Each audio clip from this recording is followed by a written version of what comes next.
Magandang buhay mga kabombits! At ngayon nga tayo ay may gala na naman. Pero bago nga tayo gumala, ako muna ay mag-eyelash extension. At ayan na nga ang aking pangalawang client for today. Sobrang nasatisfy na naman ang ating client today. At nakatulog pa nga siya dyan. Tignan nyo naman kasi ang pinagawa ni ate, diba? Lakas talaga maka-fresh. Ano na paggawang Anus eyelash extension yarn.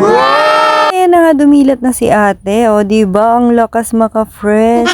Ito na nga, pagtapos kong gawin si ate, ayun na ang aking pangatlong client. Talaga namang alagang Anus eyelash extension yan dahil sa akin sila bumabalik. Dahil sobrang nasasatisfy nga daw sila sa aking gawa. Pagtapos ko nga mag-eyelash extension, ako'y babiyahin na naman. Ako ay pupunta na naman ng NAIA Terminal 3. Dahil may uuwi na naman kami isang talento galing Japan. Halos araw-araw na nga akong nasa Terminal 3. Kulang na lang talaga doon na ako tumira.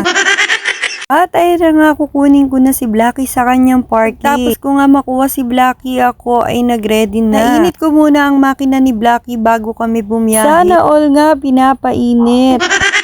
Pagtapos nga namin painitin si Blackie, kami ay bumiyahin na. At ayan nga, ako'y nag-skyway na lang ulit para iwas traffic. Talagang pag-skyway ang daan namin ay 20 to 25 minutes lang ay nasa NAIA na kami. Yun lang talaga kabilis ang biyahe namin. Kapag hindi ka naman nag-skyway, malamang traffic yan. Tayo na nga mga kabombits, nasa Terminal 3 na kami. Kukuha lang ako ng ticket para sa rides. Siyempre, charot lang yun. Pagtapos ko nga kumuha ng ticket para sa parking, ako ay naghanap na naman ng paparkingan ni Blackie. Dahil talagang laging puno ang parking dito, napakahirap maghanap.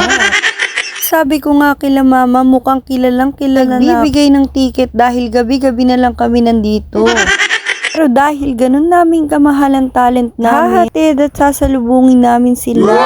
Ayun na nga, nang mahanap ko ng parking si Blackie, kami ay bumaba na. At papasok na ulit ng Terminal 3. At pagpasok namin ng Terminal 3, chinek muna namin kung naka-arrive na sila. Wow! Ayun nga mga kabombi, sobrang dami na naman umuwing kababayan nating OFW. Siyempre, sobrang saya ng pamilya nila dahil nakasama na ulit nila ang mahal nila sa buhay.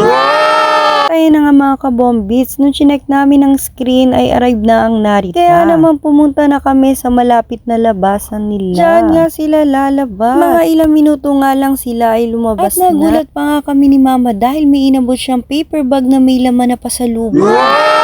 Kaya na nga nagchikahan pa kami dyan. Tuwang-tuwa siya at na-enjoy niya ang Japan. Sabi niya nga babalik pa ulit siya ng Japan. Nabitin nga siya sa 3 months contract niya kaya sabi niya babalik pa ulit siya.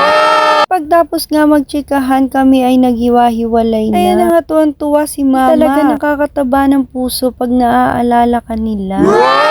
Ayan na nga mga kabombits, ako'y magbabayad muna ng parking fee. Tapos kami ay lalabas na. Pagtapos ko nga magbayad ng parking fee, ayan na kami ay bumabiyahing na pauwi. Hindi na nga ako nag-skyway. Sabi ko nga baka hindi na rin traffic. Takot talaga ako sa mga traffic.